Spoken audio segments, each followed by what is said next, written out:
Mirë se erdhët në këtë episod tjetër të podcastit Flasim. Sot nuk do të flasim vetëm për suksesin, por do të flasim për sfidat dhe sakrificat e panumërta të femrës shqiptare në Angli, që është dyfishi i mashkullit i kana e sakrificave, po ajo nuk priti të shpëtohej. Ajo i dha vetes kurajën dhe forcën për të ngjitur sot aty ku është. Në një qytet si Londra, ku konkurenca është në shkallën më të lartë, sepse këtu janë shumë kombe dhe vende të ndryshme dhe konkurenca për të arritur diku në shumë në lartë, ajo ngjiti shkallët një nga një, pa përkrajën e kërkujt. Sot drejton një nga megastoret më të mëdha në Angli me rreth 300 punëtorë. Po, nuk është vetëm kjo. Sa herë dhe shkonte shpesh herë në Shqipëri, ndaq për punë veta, ndaq për holiday, për pushime, sa herë që shkonte, paktën unë 2-3 herë e kam taku atë në aeroportet të ndryshme të Londrës, po s'ishte vetëm. Me 8-10 persona, dhe pyetja që i bësha ishte, ku po shkoni kështu? Dhe përgjigjja e saj ishte, po tregojmë një Shqipëri tjetër. Dhe përveç kësaj, ajo sot është një nën e një vajze 1 vjeçare, por duke mos i larguar sfidave asnjëherë, në të njëjtën kohë që po bëhesh nën, asaj i humbi dhe mbështetja më kryesore dhe një nga deret e saj u mbyll. Do me thonë i vdiq nëna dhe ka qenë shumë e lidhur me të. Po prap asnjëherë nuk u ul buzëqeshja kësaj vajze. Si gjithkush, edhe kjo ka pasur uljet dhe ngritjet e saj në jetë, si gjithkush. Por sot është për të na treguar rreth vetes saj dhe për të na dhënë një eksperiencë dhe një mesazh për gratë dhe vajzat këtu në Angli. Mirë se erdhe Marcela dhe faleminderit që i je pjesë e podcastit Flasim. Mirëmbrëma, faleminderit për ftesën. Është faleminderit. Mund të na thuash me 2 fjalë kush ishte Marcela dje dhe kush është sot? Marcela dje ishte motra e 2 motrave më të mëdha, goca e vërtetësisë e asambles. Fëmijë si çdo fëmijë tjetër me peripecira, up and down. Më pëlqente të rija më shumë, kisha më shumë shok se sa shoqja, ai ishte problem atëherë sigurisht në Shqipëri. Dhe tani jam nusja e Endritit, nëna e Vivian, fatmirësisht kam detyrë shumë të mirë. Kur e kuptove që duhej të merri vendime për veten tënde që nuk ke kërkuar asnjë përkraje dhe asnjë mbështetje, më mirë me thonë.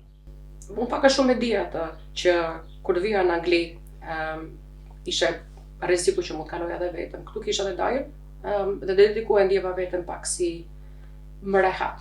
Dhe për një periudhë kohë e kalova shumë me dajën, që më mbante afër, dhe më tregonte gjëra të ndryshme, si funksionte Anglia, në çfarë mbyllosh pubi, gjëra komplet domethënë që ishin të kundërta që ishin në Shqipëri. Po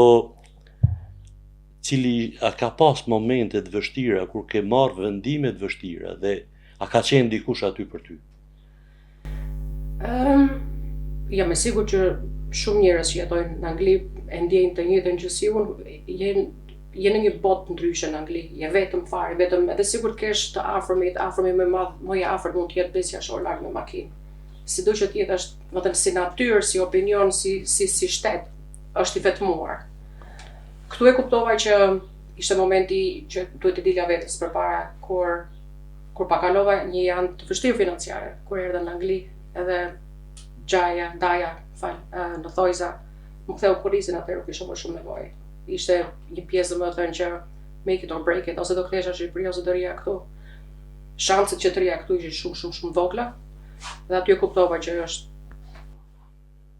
Po, në një moment që mund të ndash me ne njifemi, nuk është se s'njifemi, ne jemi miq shumë të mirë, jo miq, po jemi më të afër se miq, dhe unë e kam një gjuhë shumë histori, po sa e vështirë ka qenë për ty një femër, sepse edhe qëllimi i këtij podcasti është të tregoj për gjërat më të bukura dhe po mos harrojmë edhe vështirësitë që kemi kaluar. Po sidomos për një femër, sa e vështirë ishte në këto etapën drejt ngritjes të asaj që je sot. Si fillim, të thënë vërtetë nuk i kisha, karriera nuk ishte në mendjen time, thjesht doja të studioja, të kthesha në Shqipëri afër gjërave që njihja, familja, të njëjta shoqëri, të njëra vende. Pa ta filluar gjatë universitetit isha punova part-time në një supermarket, thjesht të dilja nga shtëpia. Edhe kishin bërë një reklam për vacancy, për team leader, drejtuese departamenti. Edhe pa lidhje, pyeta një nga këto menaxherët e dyqanit, thash, po të aplikoj unë, thash, unë e marr. Ajo më qeshi. Po më qeshi me atë mënyrë, domethënë që çfarë po thua atje, je nga trut e kaptinës, ti apo si. Nuk ma uli konfidencën direkt në të qindën e sekondes, bile filloi të më bënte ta veja veten në dyshim. Me thonë drejtën në mërzita. Flas me mamin, e të më tha, mos harro vetëm një gjë. Në këtë jetë do kesh dy lloje njerëzish, ato që duan të mirën dhe ato që do të mposhtin. Ti kujt do t'ja vësh qefin? Pra, kjo ishte zanafilla e karrierës tënde deri tanishme. Po, sa e vështirë është për një femër në një ambient ku dominojnë meshkujt, edhe këtu dominojnë, pavarësisht është free country, është vend i mirë, edhe këtu ka përplasje dhe ka jo sa atje nga vim, po ka përplasje, sa është vështira, mund të na thush në diçka për këtë. Vështirë se ashtu siç dhe më përpara janë shumë nacionalitete, janë shumë, është konkurrencë non-stop në çdo lloj delje. Për mua ishte sigurisht thjesht shqiptare të gjitha, e huaj, ere. Ishte pothuajse që automatikisht ta jepshin atë përshtypjen që ti nuk you don't belong here. Ti nuk duhet të jesh këtu. Ti duhet të jesh, më thon, nuk e di, kërcesh, opinionet, siç mendonin edhe që në Shqipëri kishim. Pikërisht këtu duhet na lëm fal që po të ndërpres, po duke qenë edhe një femër e arrir, e bukur. Unë e di se tom gjithmonë zemra dhe duke qenë një femër e bukur në ambientin mashkullor, a ke pas, do të thonë, më fal që të them, po edhe nga çmimin, edhe kështu, do të thonë, du me thonë diçka se roli i femrës është pak më i vështirë se sa një mashkull për qarë. Në lidhje me ngacmime, më ka thënë mami dhe babi paraqitje shumë të egër dhe nuk e ndjen veten njeri, domethënë ato që e kanë ndier veten të guximshëm i ka marrë për burr. Kupton çfarë duhet të them, do të ato nga jo nuk është se kanë pas, ndoshta nga që kanë qenë janë rregulla të për kompani që janë solid, janë të padiskutueshme. Dhe mund të jenë shumë faktor. Kurse nga ana tjetër, mënyra se si vishëm, se si mbajmë, gjithmonë. Deri te kull që më thoshin, ok, ti e ke arritur në vendin e punës sepse ashtu dukesh. E ke arritur në vendin e punës sepse një faktor. Asnjë nuk ma dha mundësinë që ti them prit se unë jam shumë e mirë në punën që bëj dhe unë e dashuroj punën time, nuk vi as më të impres ty, mos mund të jenë ty që jam e mirë, as që e vi sepse e dua. Po nga ana tjetër, sa më shumë njihja njerëz që nuk ma donin të mirën ose të arrinin, aq më shumë motivohesha unë. Dhe me thon drejtën, inati i njerëzve më ka bërë suksesshme, se sa ajo dëshira ime ndaj vetes, unë kam qenë pak e llastuar nga familja. Karriera s'ka qenë në mendjen time. Këtu ishte ndryshe, këtu ishe vetëm, ishe pa përkraje. Po këtu nuk më besonin më shumë se sa në Shqipëri. Në Shqipëri ishin të gjithë shqiptarë nuk beson njerëzit. Ajo inati ka qenë një ndër faktorët, se s'mund të jetë dirë. Shife, aty fillon zjarri, a kupton? Si është një femër të arri në këto për masa, të drejtosh 300 vete, ose si është pozicioni jot tashi kur është shef nga një sy, kur i hedh vështrimin nga mrapa, dhe si është të drejtosh 300 vete? Pyetje shumë e mirë. Stili që kam pas më përpara, para se dalje, ku jam, ka qenë shumë shqip, egërsiri, nat, urdhër, frikë. Me eksperiencë me kalimin e kohës kuptova që njerëzit nuk punojnë nga frika, ose nëse punojnë nga frika, punojnë për një periudhë shumë shkurtër. Njerëzit punojnë nga dëshira, loyalty, nga dashamirësia që duan të punojnë për ty, ose kanë frikë nga ty. Kupton çfarë do të them? A mendon se një grua duhet punoj shumë më shumë se një burr për të arritur, dhe sidomos shqiptare, një grua shqiptare? Po. Çfarë ka më të fortë, padrejtësia apo përgjegjësia? Cila është më e fortë? Përgjegjësia. Në peshore, po t'ja vesh në peshore. Përgjegjësia. Çdo njeri është përgjegjës për veprimet e veta, për çdo gjë që bën. Përgjegjësia. A je e kënaqur me veten apo don me shku më përpara? Për momentin jam okay këtu. Njeriu nuk ngopet kurrë, ëh? Jo ngopem, nuk ka ashtu, jam realiste. Po jo, duke ta njoft natyrën, unë e di se jam i detyruar ta bëj këtë pyetje. Jo, në rregull, pyetja është e drejtë, po dua të kaloj ca kohë me gocën. Dua ta shijoj rritjen e saj, nuk dua që të investoj më shumë kohë se ta investoj punës. Do dalem edhe aty. Tashi ne 2-3 herë rastësisht, se ne rrim shpesh bashkë. Ne familjet i kemi të përzime. Shpesh herë bashkë, po unë para se të krijojmë këtë afrimitetin e madh, 2-3 herë jemi takuar nëpër aeroporte dhe më ka bo shumë përshtypje. Ç'të shtynte me marr anglez me vete. Do me thonë, edhe pa pas ndaj halla ndaj problem ka Shqipëria. Edhe kur ke pas hallë problem, gjithmonë ke qenë shoqëruar me 7, 8, 10 veta. Nga të vinte kjo, nga të vinte. Sepse sa herë që kur çdo që më pyeste ose më kuptonte që isha nga Shqipëria, thonin, Shqipëria ka kështu, është kështu, vrasin, bëjnë njëri tjetrin. Dhe disa nga ato persona ishin shoqëria ime. Dhe thash, ju do vini me nderin tim, se më thënë, nëse ndodh ajo që keni dëgjuar në media, në TikTok ose kudo që është, nëse është e vërtet, jam unë aty para jush. Domethënë pothuajse vura jetën time përpara me i garantu, domethënë herën e parë që Shqipëria është e bukur. Pastaj herën e 2, 3, 4 më mora me vetëm, ndoshta mua ti do vish me ne në Shqipëri, unë vetin tim. Hera parë ka qenë, domethënë, sinqerisht me ambush mendjen me thonë që jap jetën për ju, nuk ju gjej gjë në Shqipëri. Kur e kuptuan vet që ishte jo vend paqësor, të dashur, ushqimi pa fjalë. I bukur. Është i bukur, plazhet, malet, gjitha, domethënë pash edhe unë me syrin tjetër jo kritik, se kur je në Shqipëri themi mos e Shqipëri. Kurse kur e vura veten se isha si tour guide për shoqërinë time. Nga nuk shkuram në Berat, në Skrapar, gjithandej e pash edhe unë me tjetër sy Shqipërinë, thash, është akoma më e bukur sa ç'mendoj. Po nga këto njerëzit që i morën me vetë, a morën ndaj feedback ose në përshtypje, a ju pëlqej Shqipëria në flas për herën e parë, se në momentin që kemi zbrit në aeroport dhe u takuan me shoferin që privat që kishim, ato u lironi, pash domethënë që kishin hoqën ato ndjesinë e stresit që u mbushëm me frym. Nuk e di ç'a prisin me njerëz me mitraloz, nuk e di shumë, ose me drogë, mendonin që çdo gjë domethënë kudo që hadhe syt, ose ke ndonjë prostitut ose drogë. Sa shumë kemi reputacionin fatikisht. Na lohemi pak këtu. A kemi në shqiptar pak atë emrin e keq këtu në Angli, ose a na e vejnë këtë emrin e keq? Nuk na e vejnë njeriu ylla. Shqiptari ka qef nifet sikur është dangerous, a kupton që unë jam shqiptar, unë jam gangster. Shqiptar ka më shumë qef të njifen për egërsi, sepse për dashamirësi dhe dashuri. Nga vjen kjo, nga vjen?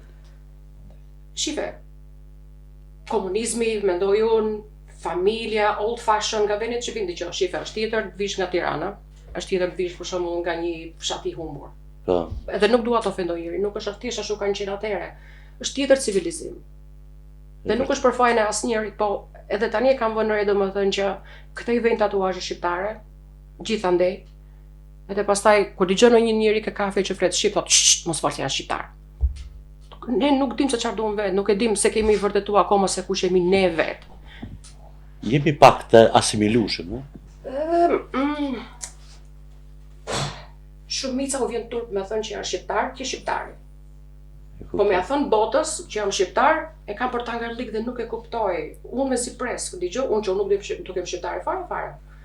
Unë sa dëgjoj njëri që flet shqip, mu mapen veshë. Tatuazhin flamurin shqiptar e kam vënë këtu 27 vjet përpara. Ma tregoj çik në kamerën. Që kurdo që më shikonin njerëzit thoshin, si katunarët, ja katunarët. Doni me tregu ju katunarët. Do të shqiptari po më shonte mua që kisha flamurin 27 vjet, kurse tani deri këtu na ka ardhur. Po ndikon pak edhe politika, edhe po kapën në disa gjana shumë të vogla, sepse ne në fundit nuk jemi ndaj magjerancë këtu. Sikur të mlidhemi ne jemi një pakic. Dhe për 2-3 veta ose 10 ose 100, bon saro, ja ti këtu që se ke arë këtu pagun taksa, bën një jetë normale, jo as taksa sa dojnë, po ma shumë. Pra, sikur po merren një qik ma shumë Me shqiptarët. Sepse ja kemi nxjerrë namin vetes, sepse ne kemi qef të themi tjerëve jemi, mos u ngataro me shqiptarët se jemi kështu. Edhe ne nuk e ndihmojmë opinionin që t'ja vërtetojmë ndryshe, a kupton? Siç e vërtetova shoqërisë time që nuk jemi kriminalë gjithë, pra, ç'a thon? Hajde shikoje vet. Kurse këtu neve e inkurajojmë opinionin e keq se na pëlqen, na shijon me tregu tjerëve që jemi të fortë neve. Për çfarë? Është edhe pak politike. Ndoshta. Është edhe pak politike sepse nuk jemi anglez bëjnë më shumë se ne. Jam vendin e vet. Jemi në vendin e vet. Anglezi është në vendin e vet. Po do të thonë kanë një grënç ku mu kap, kanë një grënç ku mu kap, po kjo s'do të thotë që ja për shembull Marsela është një shembull i njerëzve të arrirë. Njerëzve të arrirë. Dhe unë e di se ti dhe pyetja tjetër vjen mbas saj është se ti i mbyll syt kur të aplikojnë shqiptar për punë. Kur, shifa, tu është ndryshimi. I vetmi person që ka të drejtë ta kritikoj vendin e vet jam unë, se unë jam shqiptare. Njëri tjetër s'pa shamu në Shqipëri. Ato harroje, nuk guxon njëri as për shaka. Ti ke parë më në kampionatet botërore ç'a bëhet. Jo. Po të gacmoj çik. Më mirë që më the, që ta kemi kështu clear. Vetëm unë kritikoj robin tim, se shqiptarët janë robi im. Tjetër njeri nuk më flet ashtu, kupton? Nuk guxon të flasë mirë për Shqipërinë. Kjo është ndryshimi. Me ty e flasësh. Po një ndër ato që të karakterizon ty në punën ku je ke të paktën ose edhe në ato puna të tjera, se unë në një më të mirë, ti ke gjithë kohë ke 3-4 shqiptar aty i ke. Ndoshta edhe si kanë plotsuar edhe parametrat, të jemi realistësh, ëh. Parametrat e punës e të këtyre. Po nga të vje kjo, do me thonë, nga të vje kjo dashuri për atë dhejun, për Shqipërinë. Sepse aty ku jemi mistresa me njëri tjetrin, aty jemi dhe njerëz mirë. Unë e njoh shqiptar që është emër mirë, zbujar, a kupton, dhe nuk më pëlqen të shikoj njëri që vuan, sinqerisht, sidomos robim, edhe sikur ta shikoj domethënë pak lodhur. E di që është shqiptare, të gjithë punëtorët e mi do shkojnë ta ndihmojnë, është e padiskutueshme. E kam atë soft spotin për Shqipërinë, gjithmonë do ta kem.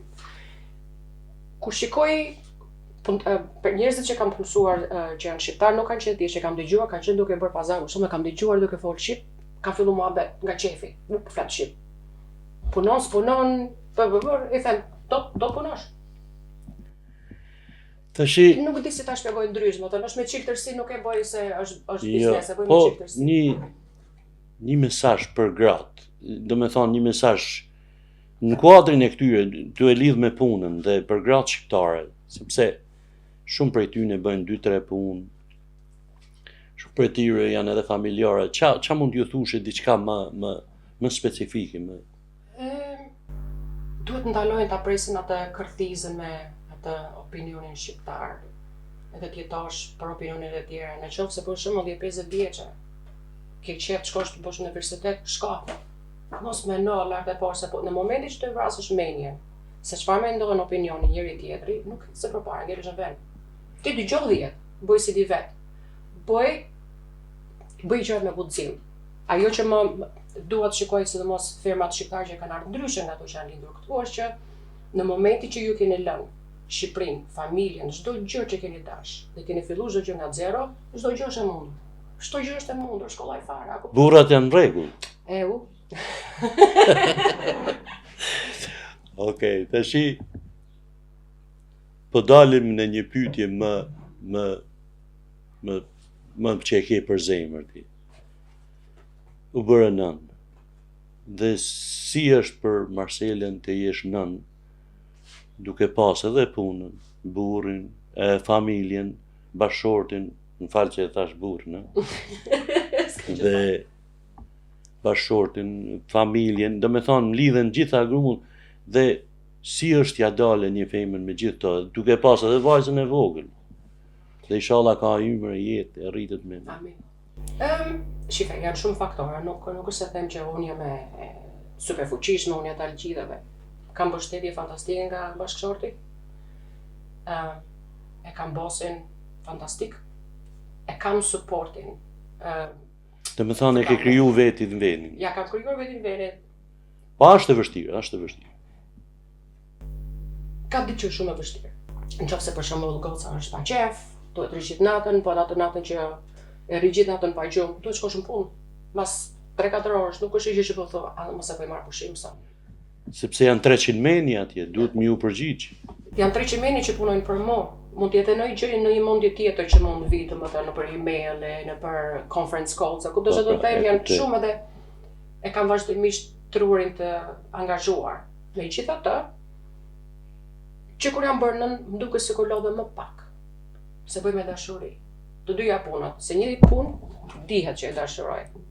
Bëra dhe gotë se janë 2 gjëra domethënë që i dashuroj t'i bëj. Nuk di a më kupton. E kuptoj. Dashuroj t'jem nën, dashuroj punën që kam, edhe ma bën më të kollajshme. Me sa di unë, gjatë kohës që ishe 7 zanë, ti humbe edhe mamin.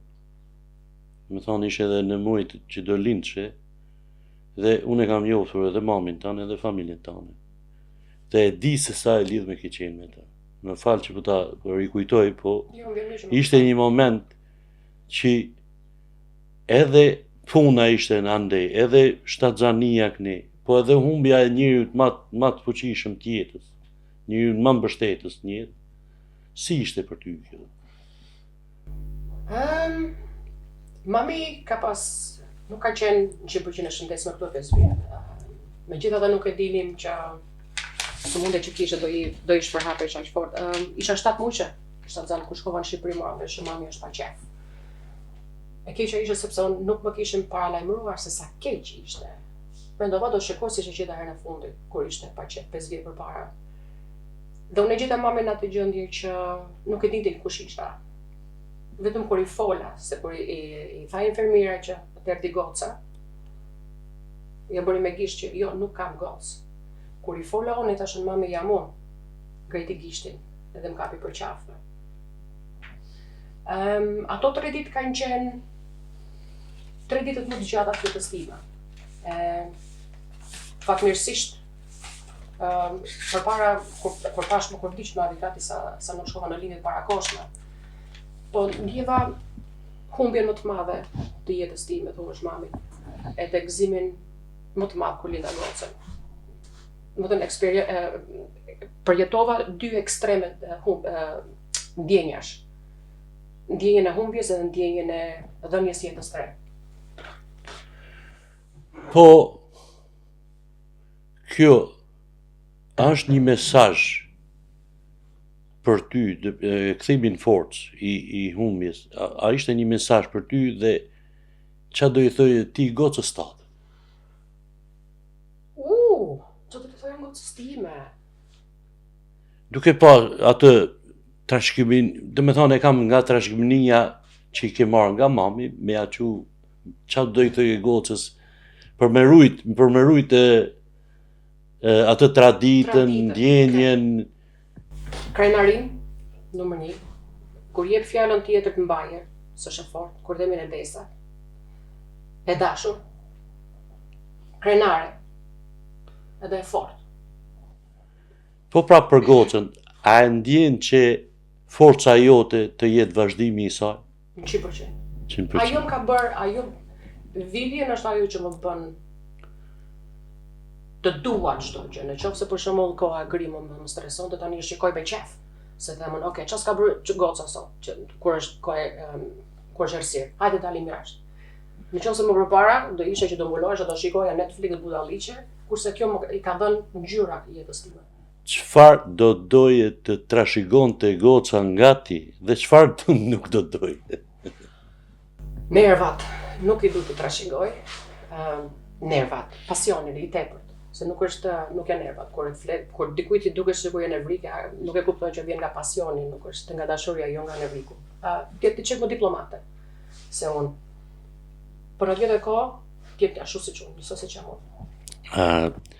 Tash do t'i bëjmë ca pyetje pak a shumë të shkurta, po para se t'i bëjmë të pyetjet, nuk të rrisha pa e thënë dhe pa e ti e gocë Tiranës. I vjen nga një familje shumë me tradita, shumë e vjetër Tiranës, nga familja Tafaj. Dhe një ndër veçoritë që ne dy e kemi pas gjithmonë, bashkë me familjet tona, në çdo neje që kemi nejt, ne ju kemi mësuar edhe me kënu shqip. Në çdo kund, a është e vërtetë apo jo? Se jam qunë Tiranë o, për shpije shoqënie, me ta ban Tiranë e jamon. Dhe qa mund na thush diçka për Tiranësit e vjetër, një diçka që na, sepse e di se e ke marak aty. E ka marak. Tiranësit nuk e di shumë njerëz siç kemi qef neve në Shqipëri që t'i vejmë titles, labels, emrim çdo, po ti nga jugu, edhe Tiranësit kishin një gjë. Tiranësit janë qefli, duan me kërcy, me hangër, me pi, edhe qetësi. Kaq duan Tiranësit. Tiranësit nuk kanë ristreca. Ta bona këtë pyetje se e disha se do ma japësh këtë përgjigje që i ke kret këto ty. Qefli, me kënu, me kësy. Qetësi, edhe shoqëri, harem. Tash ti bëjmë të pyetje shpejta. Forca apo ndjeshmëria? Ndjeshmëria. Mos janë edhe të dyja bashkë? Pa pas ndij nuk e merr dot forcën. Pranueshme. Frik apo guxim? Frik. Po s'pate frik, nga do fitosh guximin. Edhe guximin vjen. Sakrificë apo krenari? Krenari. Prit. Se sikur i gjoj mamin në veshë të atë, lëna me këtë krenarin. Krenari. Pa futet edhe sakrifica. Edhe sakrificë, sigurisht. Pa sakrificë nuk arrihet asgjë. Londra, pyetja e fundit, apo Tirana? Plaka. Tirana, në 100%. Po Tirana vjetër tani. Nuk është më Tirana, nuk e di unë ç'është do. Ç'do Vegas. Tirana, nuk është Tirana vjetër. Tirana dem baba dem Tiranë. Okej. Tashti, mbasi bom gjitha këto, desha një mesazh që ju drejtohesh të gjithave femrave të moshës tane. Po e du një mesazh kështu alla Tiranës. Të mirë fill.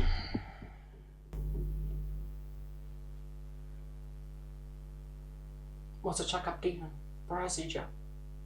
Çdo gjë rregullohet, çdo gjë është e përkohshme, çdo gjë kalon. Çdo gjë. Vetëm Mos e qa kaptinën, vetëm përpara, aty ku e ke synimin, aty ku e di ku e ke golin, aty mbaje fokusin. Mos shiko as majt as djath as mrapa, se nuk po shko anej. Vetëm drejt, ke goli jo, haroj tjerë. Ndryshe, je vë numra. planet për nëjë qunë? Jo, faleminderit. Pse mi? Jo. Bo, një ishtë.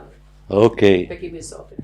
Tashti para se nuk kemi marru akoma, përballë ke 2 globe, dhe njëri është, e kam quajtur globi i mendjes, Pse? dhe të ftoj të marrësh 1 ose 2 sa të kesh shefti, për të dhënë një mendim. Dhe me thonë për të aty edhe atë monotoninë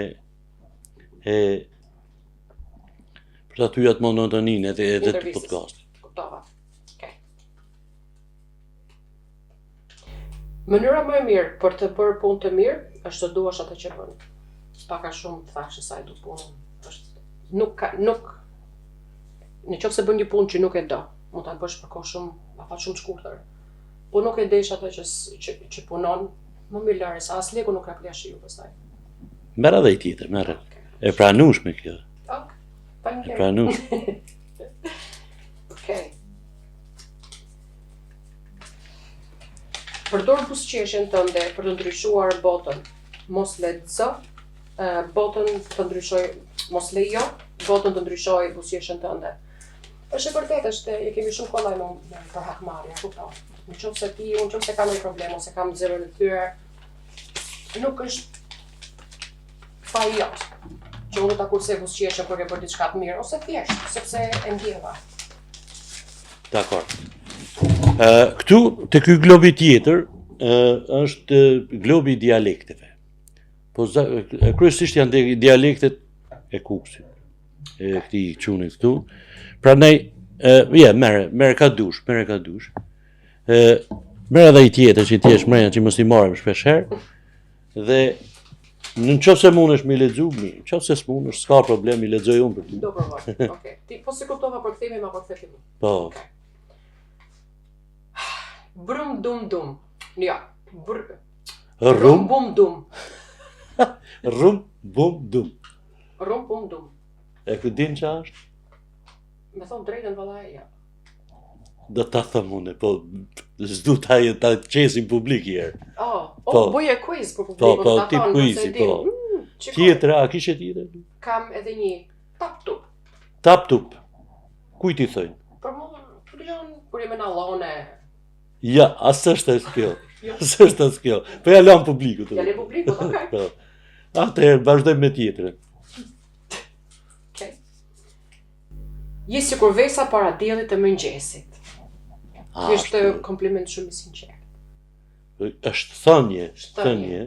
Po pra, është thënie kompliment, se Që ja bën bukurisë. Do të thonë, je si vesa para sabahit, para mëngjesit. E di unë sabah. Kështu e themi ne në gjuhën e tonë, në dialektorë. Kurse ju e keni tjetër gjë, të moshat ligë të vllai. Po, liga e tjera, po. Marsi, të falenderoj shumë. Shumë faleminderit Ylli. Faleminderit edhe juve që keni vënë. Dhe faleminderit edhe juve. Kjo pra ishte Marcela.